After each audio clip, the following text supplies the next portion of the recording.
After namin sa Parking the Sky, papunta naman kami ngayon sa Picnic Grove. Yahoo! At ito agad ang bumungad sa amin, ang magandang Ferris wheel at ang magandang sky ng Tagaytay. Very blue. Photo op muna dito. Unang activity namin dito ay ang horseback riding. Hindi ko na matandaan kung magkano yung binayad namin. 250 ba o 300 per head.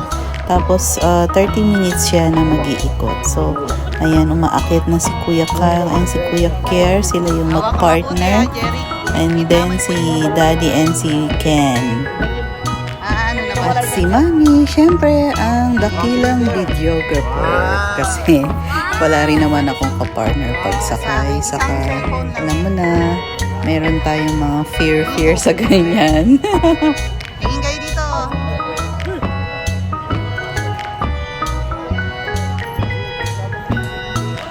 Jeric, hindi nakagitna yung puwet mo.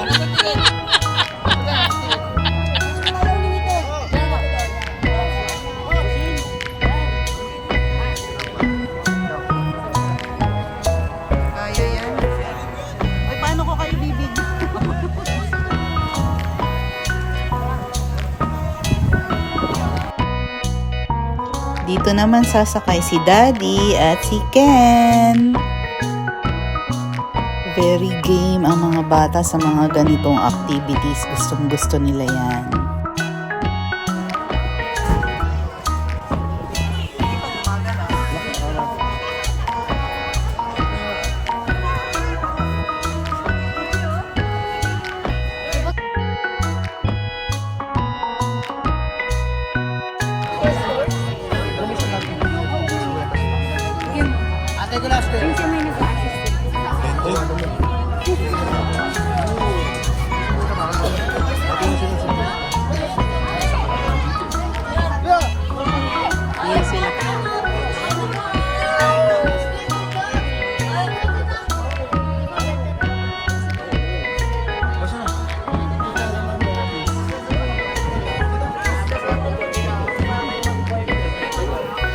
Sila Jeric sa likod nyo.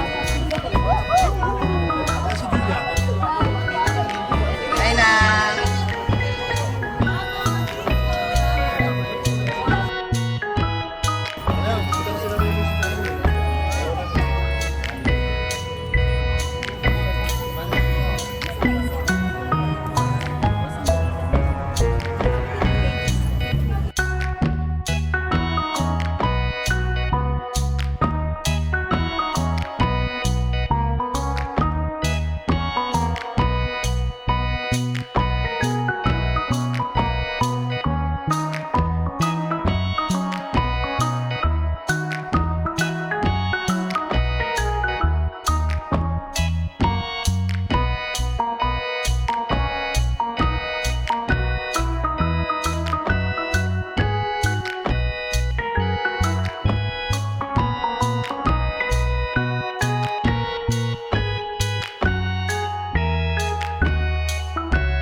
Picture muna daw sa area na to.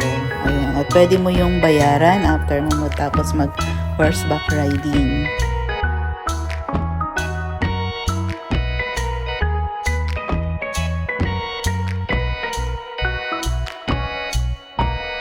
Ayan, after mag-picture, lakad ulit ang ating mga horsey, sakay ang mga pogi. Enjoy!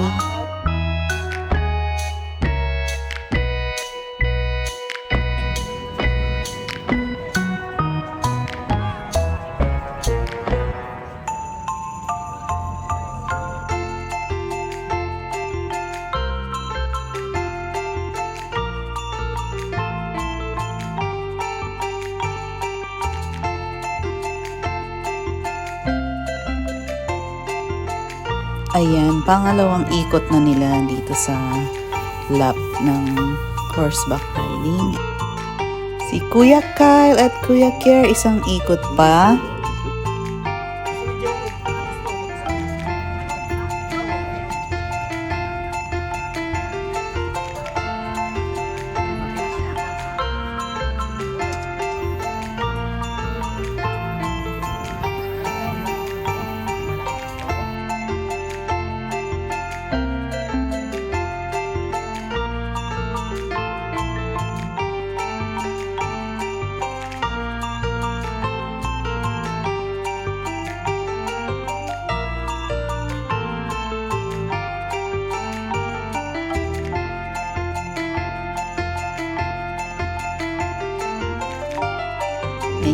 Enjoy si Ken. O, nagsolo pa siya. Kahit ayaw na nung daddy niya siya, go pa rin. Go, anak.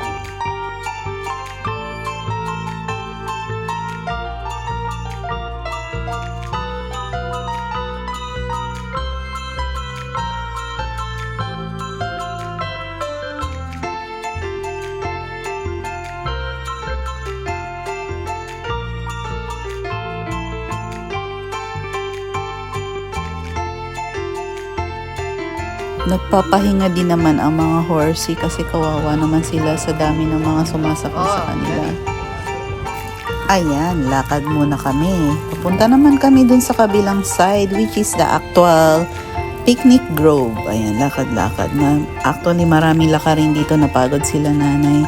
Habang naglalakad, ini-enjoy ko muna itong napakagandang view. Ang dami ng tao dito sa area na to kasi ano ba to? Weekend. So, expect mo na yung maraming tao. O, diba? Ang ganda! Ang ganda ng view dito. Kitang-kita mo yung Taal Volcano and Taal Lake. At ang daming tao na naglalaro, kite flying, zip line, and yan yung kanilang mga hut dito na pwede kang magstay. Hindi ko lang sure kung may bayad to kasi hindi kami nakakuha ng space. O ayan, zoom in natin sa Taal Volcano. Napakaganda. Ang ganda ng combination ng green and white and blue sky. Siyempre, kailangan din natin mag-picture sa area na to, of course, for our memories.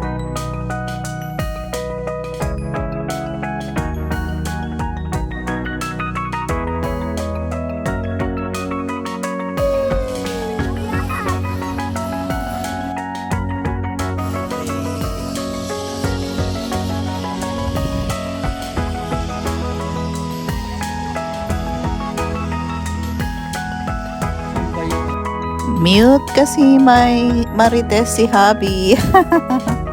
Ang galing naman ni Kuya Kyle. O, diba? Ang lakas talaga ng loob ng anak ko. Okay yan, enjoy. Ayan, at since nandito na rin lang tayo, hindi tayo magsasawang i-video ang view ng Taal Volcano with the matching the picnic grove huts here, saka yung mga nagpa-fly ng kite nila at yung mga tao na nagstay dito sa picnic grove. Ang ganda, diba? Ewan ko kung pwedeng pumunta dyan sa malapit sa mismong Taal Volcano. Actually, after ng trip namin na to, naging active na naman siya yung volcano. Pabalik na si Kuya Kyle sa zipline. Enjoy na enjoy ng anak ko. Maganda sana ang shot na ito kung merong Insta360, diba? Or any action cam. Sana in the future, meron na tayong ganyan. Para maganda ang kuha mo, anak. Oh, ang bilis. Tapos na. Great job, Kuya Kyle. Yahoo! Yan, pinag-stay siya para picturean siya for the remembrance.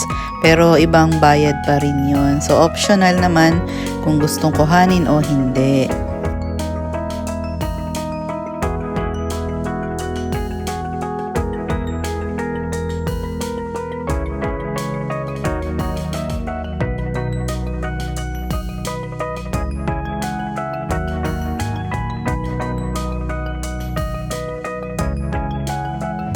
one last look sa kagandahan ng view na ito. Nakaka-inlove at very relaxing talaga ang mga views dito sa Tagaytay. Ngayon, aakyat kami dun sa second floor kasi mas maganda daw ang view dun. Saka nandun yung mga restaurant. Medyo gutom na rin ang mga person at this moment. At medyo ramdam na rin namin yung init. Unlike before, nung umagang-umaga na talagang very foggy. Ayan, i-check natin ang balcony area. Ang ganda. Oh, diba? Ang ganda talaga ng view ng Tagaytay. Di nakakasawang tingnan.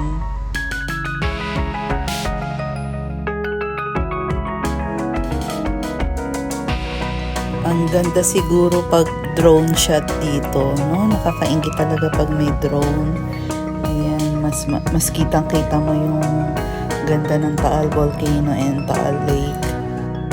Sinulit ko talaga ang shots dito sa balcony area. Kasi gandang-ganda ako. Hindi ako makamove on. Ang ganda ng combination ng greeneries and then yung sky.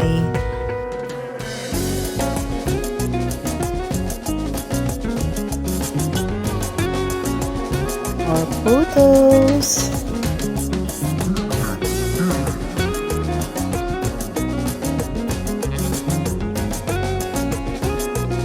Sumilong muna kami kasi ang init na.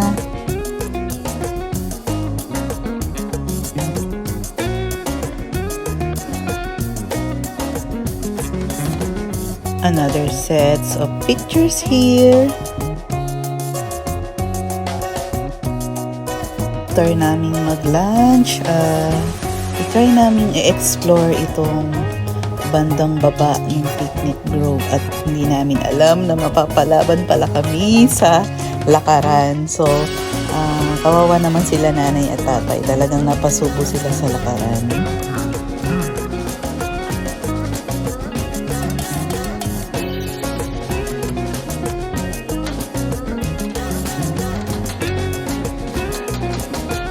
Ang lamig talaga sa mata pag greens yung makikita mo, mga puno, mga halaman. Yan yung na-miss ko dito sa Pilipinas kasi napakadalang yan sa disyerto. Puro makikita mo buhangin. Kung meron man silang halaman, ano lang yun, parang man-made lang na tanim ba. Parang landscape siya, hindi yung natural na tumubo like yung mga forest sa Pilipinas. Ayan, pababa na naman kami. At meron sila ditong maikling hanging bridge pero ang dami nagpapapicture. Sana makasingit.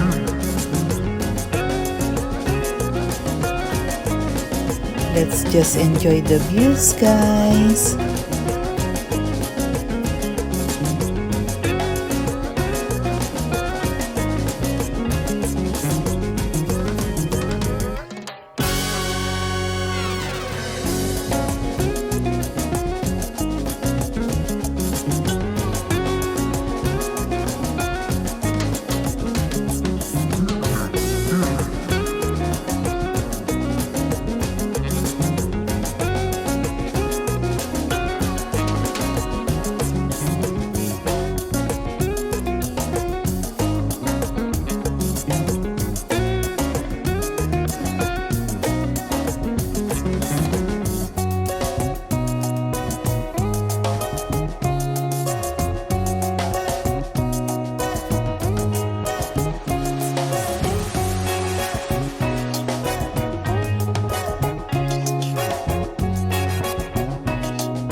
Pagkatapos ng maraming sightseeing at pagbaba at pag-akyat sa hagdan, eto at papunta na kami sa aming parking area para lumipat naman sa susunod naming destination. Makikita nyo sa susunod na vlog. Thank you guys for watching!